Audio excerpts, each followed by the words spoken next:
Hey everyone, today we'll be playing some Dota Underlords. Now, I'll assume that you have either watched some of my previous Dota Auto Chess videos or have played some Dota Auto Chess yourselves, so I won't be going through the basics. This guide will mostly be catered towards those who have some experience with the game already. Alright, we start by picking Axe, because Axe is lovely. You even notice that we've locked our round 1 heroes. That's because I saw 2 axes in my opening set of 5 heroes, and I really wanted to get the second axe out there. Now, there are more heroes in Dota Underlords than in Auto Chess, which means that the chance of you getting your 2-star hero that you really want is a lot lower, because the hero pool is more diluted, so it's harder to find 3 of a kind. So this is why I value actually locking my first round when I saw Axe. It really helps that Axe is quite a powerful early hero because of the Brawny and Warrior alliances. Those are 2 good alliances to have because they are fairly easy to assemble early on and provide you with a very tanky front line that will soak up the damage, while your back line damage, hopefully you find some damage later on, just pummel into your opponents. So that particular aspect of Auto Chess doesn't seem to have changed in Dota Underlords. Having a tanky frontline is important, and gathering up those 2-star units as soon as possible is going to do wonders for you early on. Now we are approaching round 3, and you will notice that I'm doing something very familiar. If you watch one of my previous Dota Auto Chess guides, you'll see that I'm a fan of the Orc strategy. In Dota Underlord, this is now called Brawny, and yeah, it's still pretty much the same. It's still really powerful. Getting extra 200 HP early on your units is going to win you those early rounds, which is exactly what I'm doing here with the Beastmaster and the Axe both boosting their HP by 200. With such a tanky frontline, I can now afford to pick a squishy range hero to deal damage from the back. Drow Ranger is the perfect candidate for this. I am aware that in Dota Auto Chess, Drow Ranger used to be very weak, but in Underlords, she is a powerhouse. Her Precision Aura ability actually affects allies now, which is really cool, and I just got the Claymore as an item drop, so this Drow Ranger is going to be doing a lot of damage in the upcoming rounds. It's also worth noting that Drow Ranger herself has the Heartless and Hunter alliances. These 2 alliances are super powerful in Dota Underlords because they synergize with each other. Hunter increases the amount of physical damage your hunters deal, while Heartless reduces enemy armor, meaning that your hunters do even more damage. So it's a very powerful combo, and it all starts with Drow Ranger, who has both those alliances. Now, even though I've mentioned the power of Hunters and Heartless alliances, I do love myself some Trolls. Trolls are equally powerful as well, which is why you see me reserve the Shadow Shaman and the Bat Rider in my reserve area. It's still early on, meaning that we haven't really fixated on one alliance or another. All we know is that we have a good front line with a couple of warriors out there, but we don't know if our damage dealing machine is going to be Hunters or Trolls. It's too early to tell. It really depends on what we roll later on. So because of this, I want to keep my options open, and I do this by reserving as many of these heroes as possible. Of course, this comes at a cost. We are not generating any interest or income, but that's fine. Most people are not anyway. Right now, our focus is mostly on trying to win battles, or at least to not die too badly during those battles. You can see I'm not doing a very good job here. I've just been defeated and have lost around 5 of my health. This shows you the importance of getting those 2-star units early on. By failing to find those 2-star units, due to bad luck I suppose, I'm just going to lose battles until I find myself my 2-star. Now, another important change in Underlords is the timing at which interest is calculated. I currently have $10, so I'm going to get $1 of interest. Now you'll notice that I immediately spend my money during the start of the combat phase to buy myself 2 Lunars because I'm aiming for a 2-star unit. But even though I've spent my money, the interest is actually calculated at the start of the round. So you saw that I actually gained 6 gold this turn, 5 from completing the round and $1 from interest. Interest is calculated at the start of the round, I'll hammer that in again. This means that you are free to shop till you drop after the combat phase starts, because interest has already been calculated for the next round. So because of this, it's often a good idea to shop during the combat phase. Like what I did here, I just stockpiled a bunch of Lunas, trying to get myself 3 copies of Luna, but I failed to do so. Instead, I am just going to lose more battles. Again, that's how the game rolls. You don't find your 2 stars, you lose. So I'm still holding on to these Lunas here, hoping to find it, but never mind, I found my Drow Ranger 2-star. That will do. A 2-star Drow Ranger with a Claymore is pretty good. Now I'm at $18, so I sell my Lunas. Well, since the 3rd copy of Luna didn't appear and it doesn't really fit with the alliances that I have, it's gonna get cashed in, and this will put me at $22. This means I'll earn $2 of interest. Economy management is still important in this game, so I'm always paying attention. Whenever I can get $1 more of interest by selling some of my benched units, you'll be sure that I'll do so. Alright, so now we actually managed to win a battle there. We got a victory because of our 2-star unit. So yeah, 2 stars really make a difference here. I got my 2-star axe as well, and we are looking pretty set for the next round, which is going to be a creep round anyway. You'll notice that I'm still holding on to my trolls, right? Even though I found my Drow Ranger 2-star before the trolls, I'm still holding on to the trolls because selling them will not bump me up to the next interest level, so there's no reason to sell them. Yeah, you should always hold on to your units unless selling them gives you interest. Otherwise, you're just denying yourself options as the game goes on. Right, who knows, I might draw a bunch of trolls later on. Now, I got really lucky here. The item drop for this creep round actually offered me the Brawny boost. All my Brawny heroes will get plus 50 max HP for every kill they have secured throughout this game so far.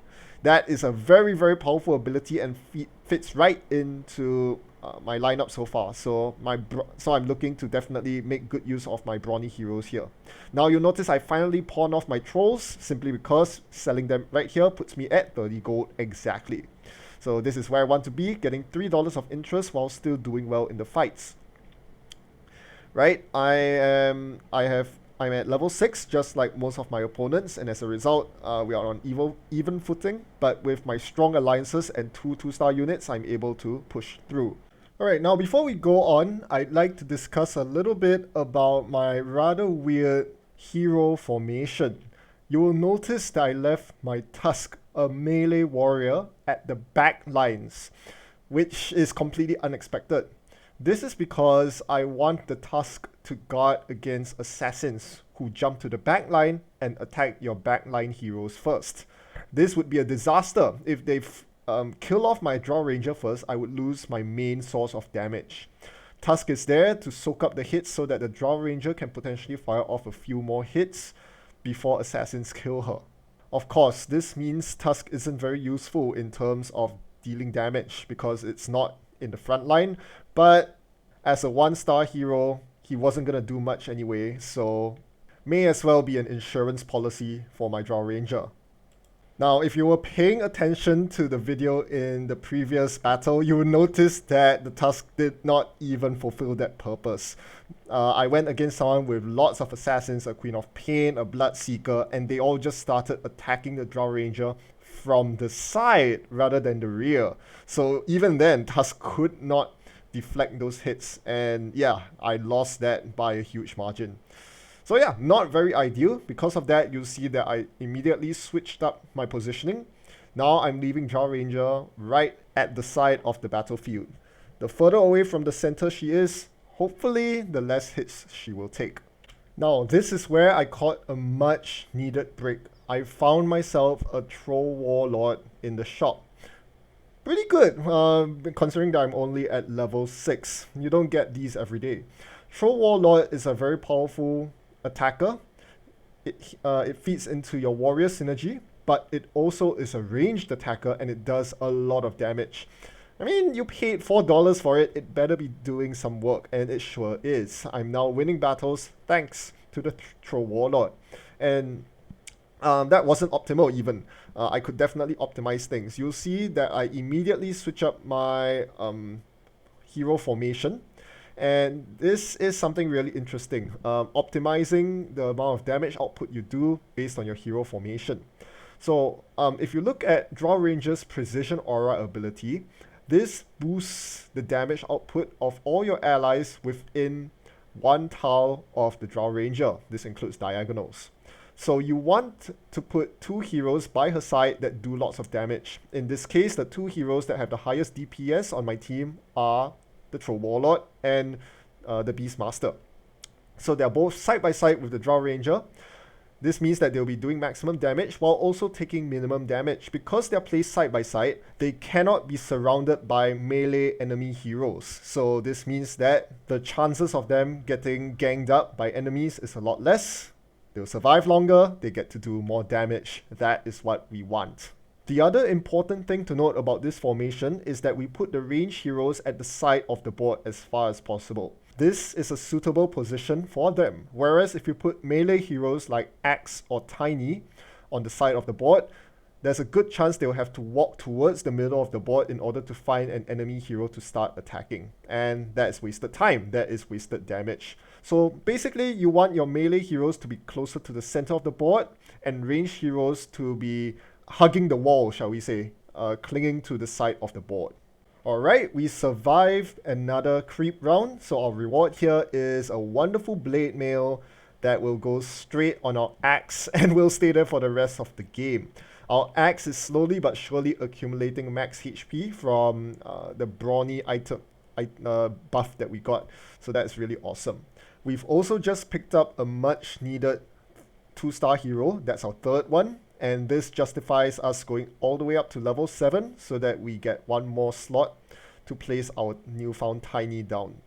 Now, so far we have been doing pretty well despite not finding an overabundance of 2-star heroes. And that's just because we have a very strong tanky core in the Brawny heroes with the warrior synergy.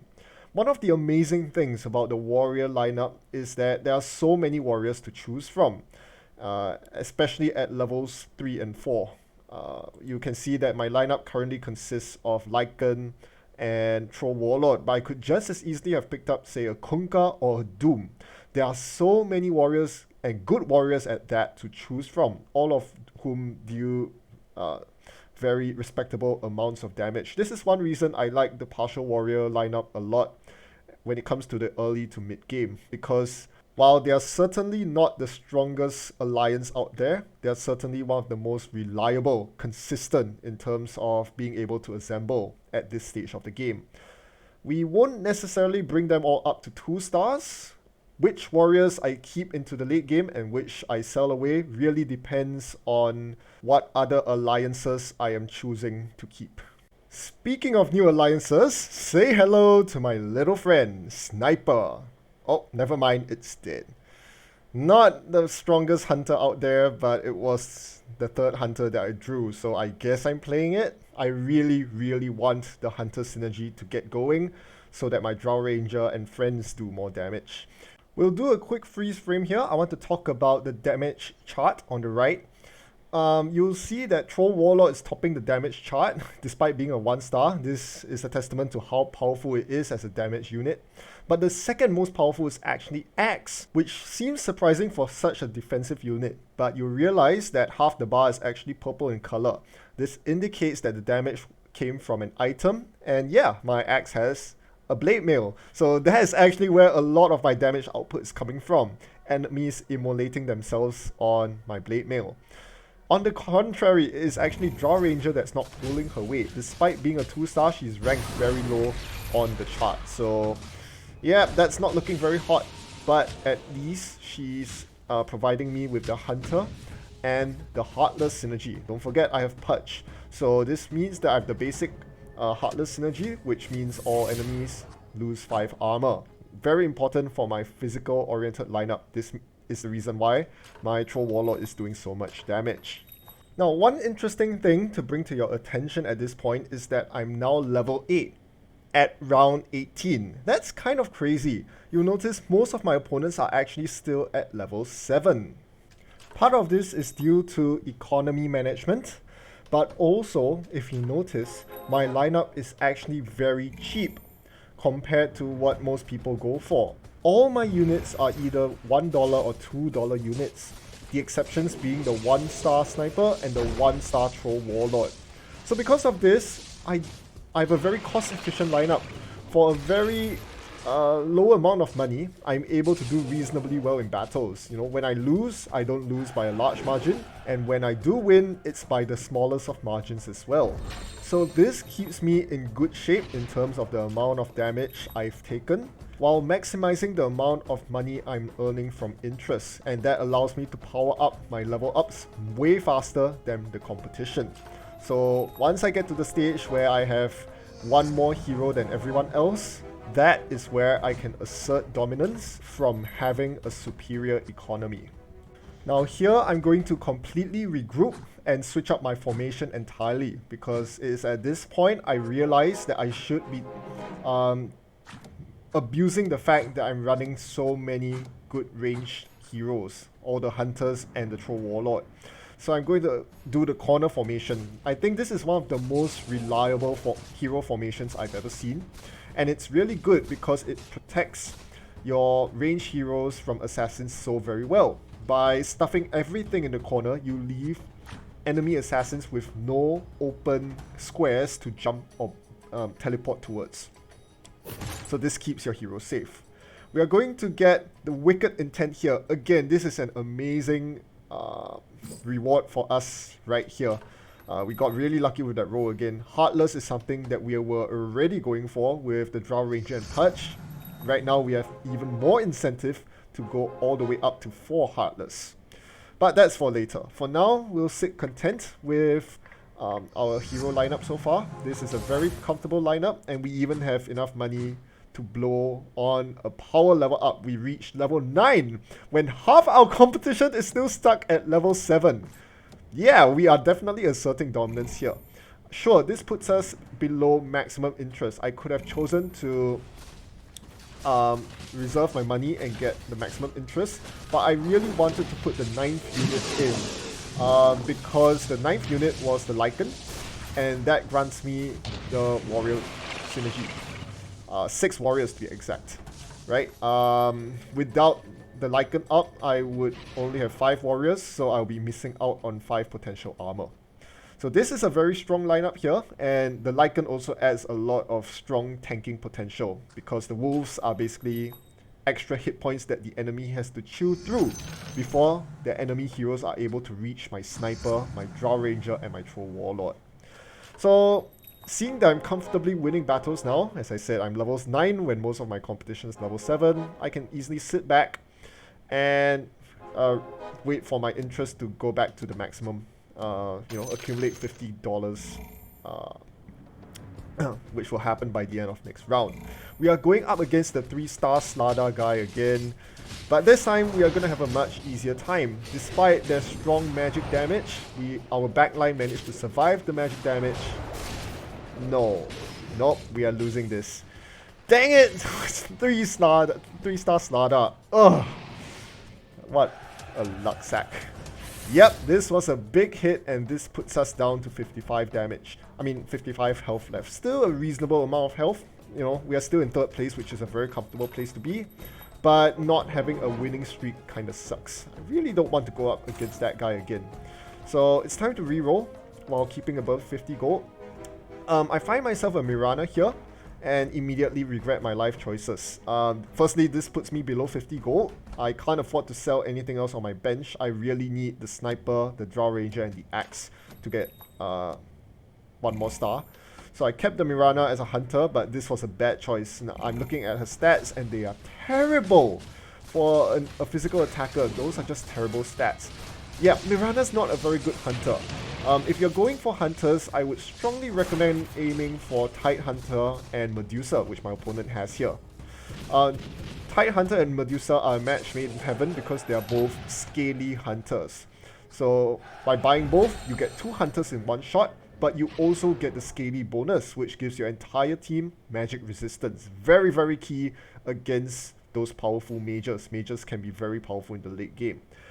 As at the $4 and $5 tier, Mirana just doesn't make the cut as a hunter, so we sell her immediately and are very tempted by the Enigma being presented to us here.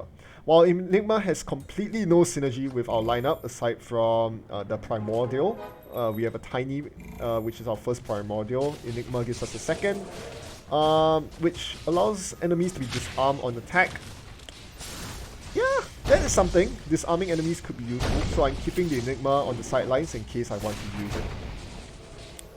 We continue battling here, but again, our enemies are... This particular enemy is still at level 7 while we're at level 9, so despite them having a 3-star Tiny, we're still able to overwhelm them with relative ease.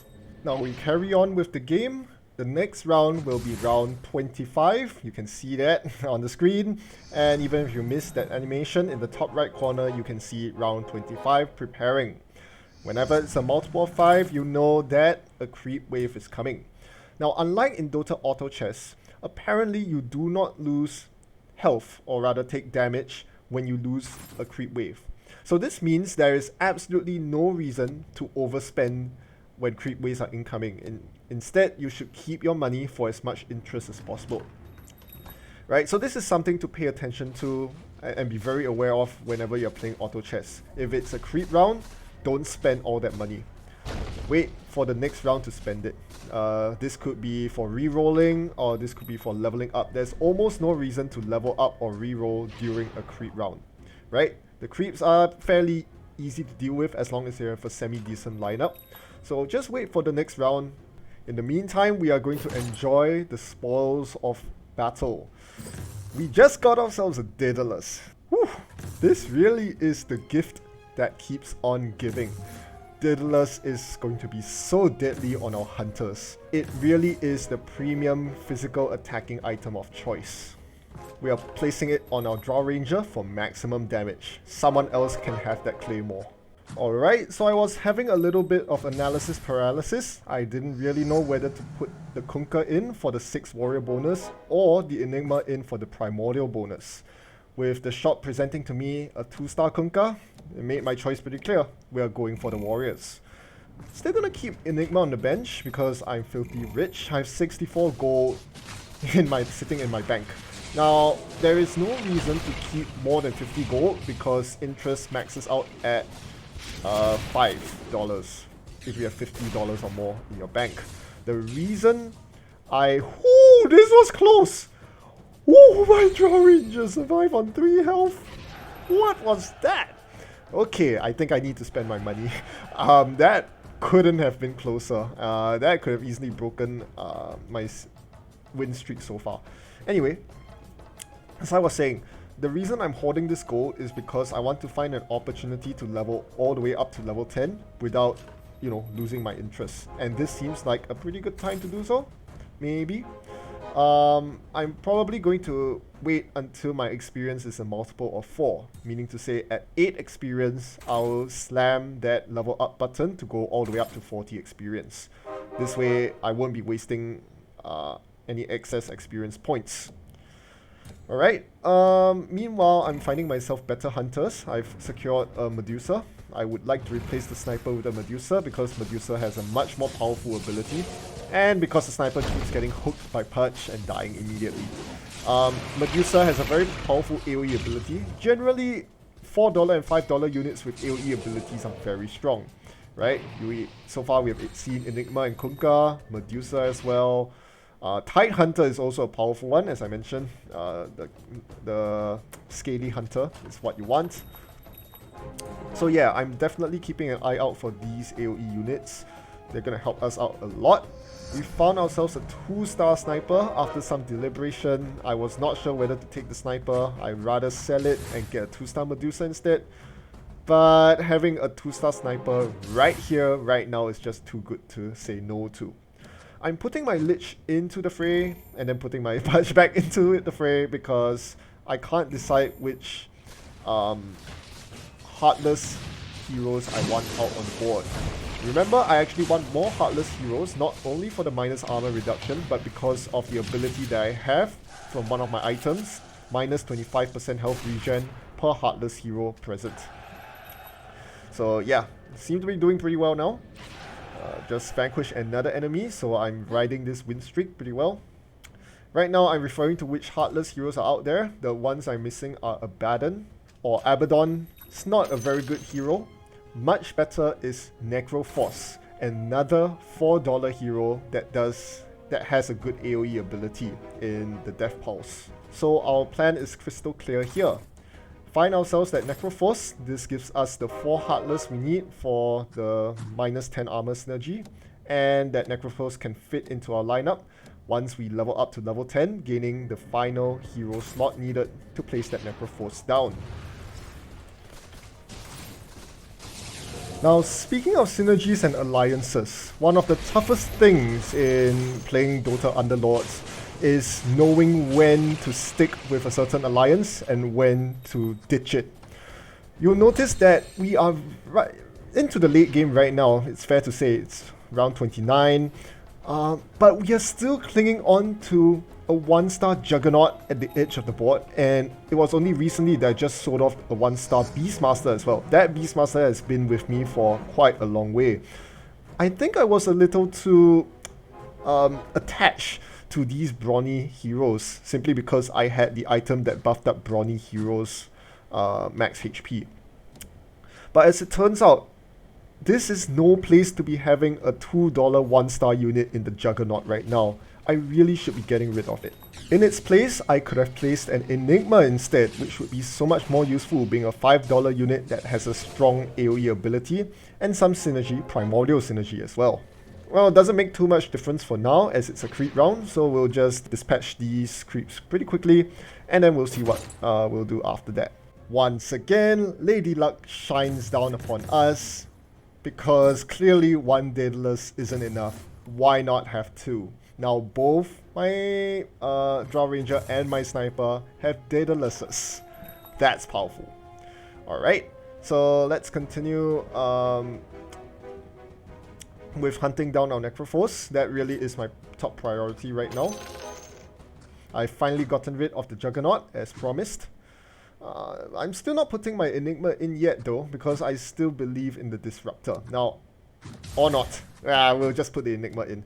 Yes, it's pretty close call. The Disruptor does give the Brawny bonus, but the Enigma gives the Primordial bonus. And they are both strong AoE disablers. Sadly, yeah, Enigma just died quickly, but at least it got its Midnight Pulse off. So as long as Enigma gets its AoE ability off, we are happy. Very close battle here, but Lich's ultimate seals the deal. Right? Just all that crazy bouncing. The Chain Frost did the job. Here I've attained maximum winning streak. $3 for the winning streak, but it's about to get better, even more solidified, as the shop shows me 3 heroes that I want. A level 2 Kunkka, a level 2 Drow Ranger, and the Necrophos that we've been dying for. No pun intended. Well, now that we have hit the unit cap, I think it's time to go up to level 10. Well, I look at my experience. I have 11 out of 40 experience. So the logical time to go up to level 10 would be next level when I hit a multiple of 4. So you see here I level all the way up to level 39, 39 out of 40 experience, because I know that the round had already started, so my interest had already been calculated at the start of the combat phase. So I'm getting $5 of interest, even though I'm temporarily dipping down below 50 gold here. Right? And with the 10th hero slot, I can now place in one more hero, probably the Disruptor that's sitting on my bench here. Alright, so we are now officially level 10. That's maximum power for us. We're gonna put the Disruptor in for the Brawny synergy and even more AoE damage, because apparently we don't have enough AoE damage. And we are still looking good. Maximum interest, $50 in the bank. I'm in very, very good shape here. Gaining just so much money here, and this is where the snowball effect happens. If none of the enemies or opponents, should I say, are able to stop me, then they're kind of in trouble.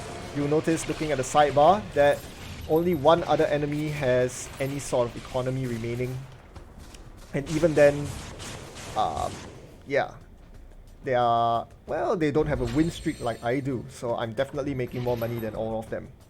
Right, so we won that round pretty handily. And this is basically going to be our final lineup. At this point, it's all about yeah, improving our units to 2 stars and 3 stars.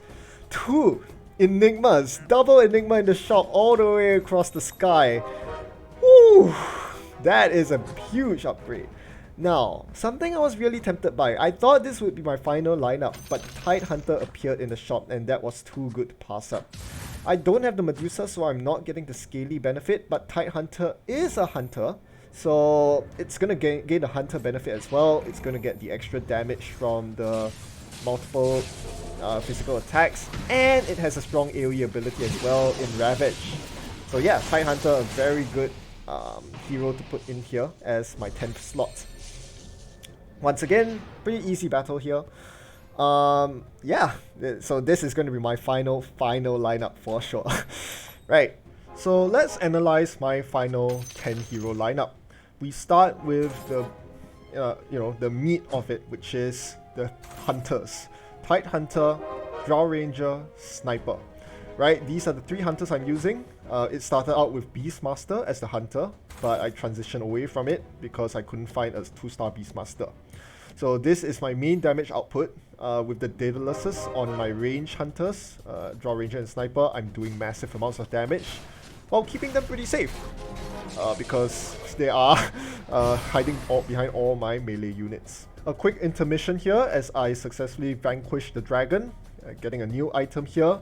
No question, it's going to be the Radiance, a very powerful item that further diversifies my damage sources. Now I have magic AoE damage, and I'm going to put this on my second tankiest hero in the Pudge.